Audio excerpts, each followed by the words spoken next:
नाव दिलेलं आहे, गोव्यामधलं नाव दिलेलं आहे, पण महाराष्ट्रात आहे म्हणून नवी मुंबईत एका व्यक्तीचं नाव द्यायचं नाही, श्री दिब्या पाटील यांचं नाव द्यायचं नाही, या द्वेषाने भाजप सरकार हे काम करत आहे। तसंच आपण पाहिलं असेल, साधारणपणे 4 वर्षापूर्वी छत्रपती संभाजीनगर येथे जे विमानतळ आहे तिथे छत्रपती संभाजी महाराज हे नाव आपण नामकरण ह्या असेंब्लीमध्ये केलं होतं आणि केंद्राकडे प्रस्ताव पाठवला होता। 4 वर्ष झाली। पुन्हा एकदा सांगतो, अयोध्येच्या विमानतळाला एका व्यक्तीवरनं नाव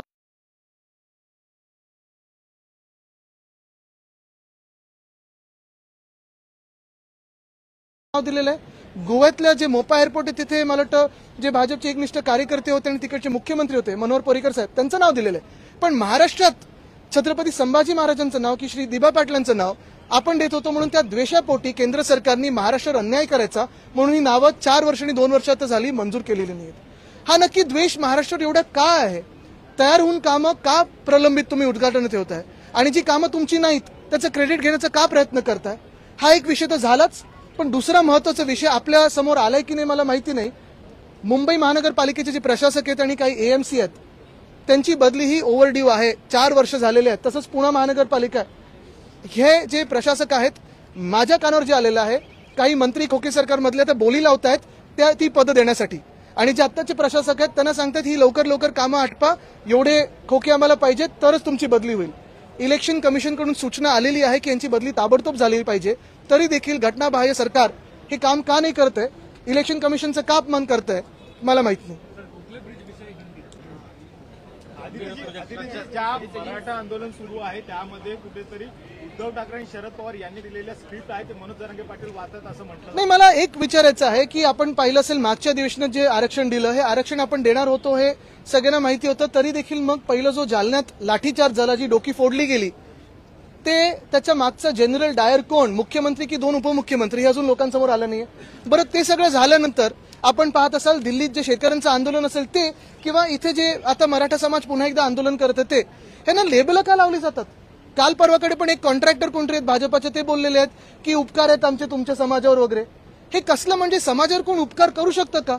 खरं म्हणजे कोणी आंदोलन करून येत असेल, कोणी मोर्चा घेऊन येत असेल, सामोरी जावाडी जे काही आहे ते स्पष्ट बोलावं। खोटं बोलण्याची किंवा त्यांचा अपमान करण्याची किंवा समाजाचा अपमान करण्याची गरजच नसते। आपण ऐकून घेऊ शकता आणि जे सत्य आहे ते सांगू शकता की हे ठीक आहे, हे शक्य आहे, हे शक्य नाहीये, पण त्यांचा अपमान करायचा, त्यांना अपशब्द काही बोलायचे, लाठीचार्ज करायचा, त्यांना लेबल लावायची, हा कुठचा न्याय झाला आणि हे कुठचं सरकार झालं? फडणवीस एका विशिष्ट समाजाचे म्हणून त्यांना टार्गेट केलं जाते। मला वाटतं आपला महाराष्ट्र आतापर्यंत आपण पाहत होतोय पुरोगामी महाराष्ट्र आहे, कधी असं कोणाला टार्गेट केलं जात नाही, मी ह्याच्यात जाणार नाही।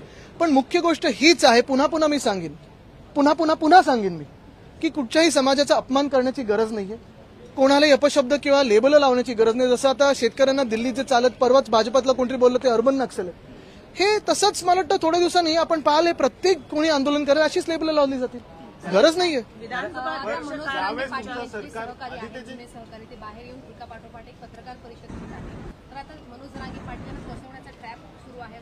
नाही, मी त्याच्यात जास्ती खोलावर जाणार नाही। मला वाटतं सरकारला त्याच्यावर काही बोलू दे।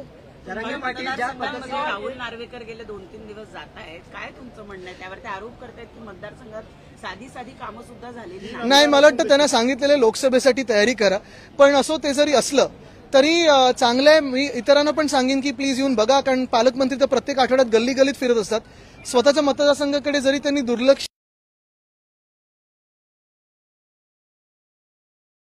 हे मी तुम्हाला 5 वर्षापूर्वी सांगितलेलं की जगभरातून लोक येतील, ते आता सत्य ठरतंय, तर चांगले आनंद केंद्रबिंदू झालाय केलं असेल दोघांनी तरी ते वरळी A+ कसं झालंय हे नक्की बघायला येतात। हे मी तुम्हाला 5 वर्षापूर्वी सांगितलेलं की जगभरातून लोक येतील, ते आता सत्य ठरतंय, तर चांगले आनंद केंद्रबिंदू झालाय नक्कीच। अनिल जी, सवाल ये है कि लगातार अगर बीजेपी की ओर से कहा जा रहा है कि जो स्क्रिप्ट फिलहाल जरांगे पाटिल बोल रहे हैं वो उद्धव ठाकरे गुट की ओर से, शरद पवार गुट की ओर से आ रही है। मुंबई पे हो, सरकार को ये सोचना जरूरी है कि जो मोर्चा है वो क्यों निकाला जा रहा है और मोर्चा क्यों आ रहा है, उनकी मांगे क्या है। जरूरी नहीं है कि हर बार कोई मोर्चा निकाले तो उनको कोई लेबल चिपका दे, कभी कोई अर्बन नक्सल बोलता है, कभी कोई बोलता है ये स्क्रिप्ट से आया है, ये कुछ हो रहा है। हर बार जो भी अन्याय जिसपे हो रहा है उसका अपमान करना भी जरूरी नहीं है। मुझे लगता है यही बात जरुरी है. जरांगे पाटील यांनी ते ज्या पद्धतीने एकेरी भाषेत उल्लेख करताय त्याचं तुम्ही समर्थन करताय का? तर दूसरा सवाल ये है कि क्या जरांगे पाटिल जिस भाषा का इस्तेमाल करेगा ते आता काहीतरी तुम्हाला सांगत होते तिथून ओरडून. हिंदी से पूछ रहे हैं कि क्या जरूरी है इस तरह की भाषा का इस्तेमाल करना किसी भी नेता के खिलाफ? मैं यही बात कह रहा हूँ, दोहरा रहा हूँ कि आज अगर आप देखें तो सरकार की तरफ से जो कल एक दो कॉन्ट्रैक्टर बोले कि हमारा उनके ऊपर उपकार वगैरह है, ये बोलने की जरूरत नहीं है. सरकार हो, जिम्मेदार हो, बिठाओ जो सामने बैठना चाहते हैं उनसे बात करो. बातें तो हो सकती है, लाठी हाथ में लेके बातें क्यों करें?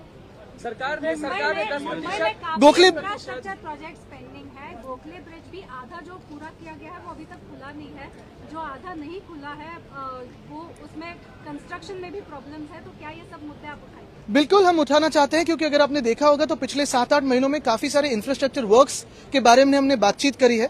जो हमारे काल के जो काम थे, जैसे कोस्टल रोड हो, MTHL हो, क्रेडिट लेने के लिए रीब्रांडिंग होता है. MTHL का अटल सेतु हो गया. कोस्टल रोड का अभी आप देख रहे हो कि बड़े बड़े होर्डिंग के साथ शायद उद्घाटन हो सकता है. पहले 19 की तारीख थी, फिर बाद में तारीख पे तारीख आती जा रही है.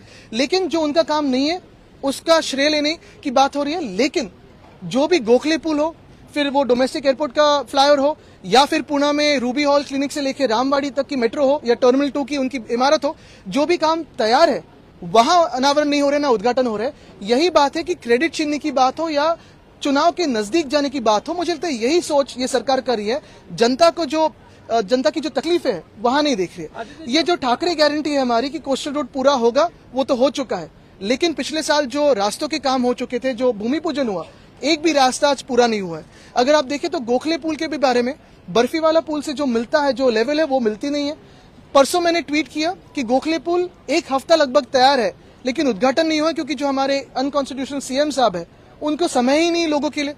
तो अभी यही बात होती है कि अगर समय ना हो वीआईपी के पास या राजनेताओं के पास, तो गोखले पुल हो या फिर डोमेस्टिक एयरपोर्ट हो या फिर मेट्रो हो पुणे की या टर्मिनल 2 हो, खुले कर दो लोगों के लिए. क्यों चाहिए वीआईपी? वहां तो आपका खुद का पैसा तो है नहीं, जनता का पैसा है. एक और जहां सरकार ने 10% आरक्षण दे दिया है. बिल्कुल.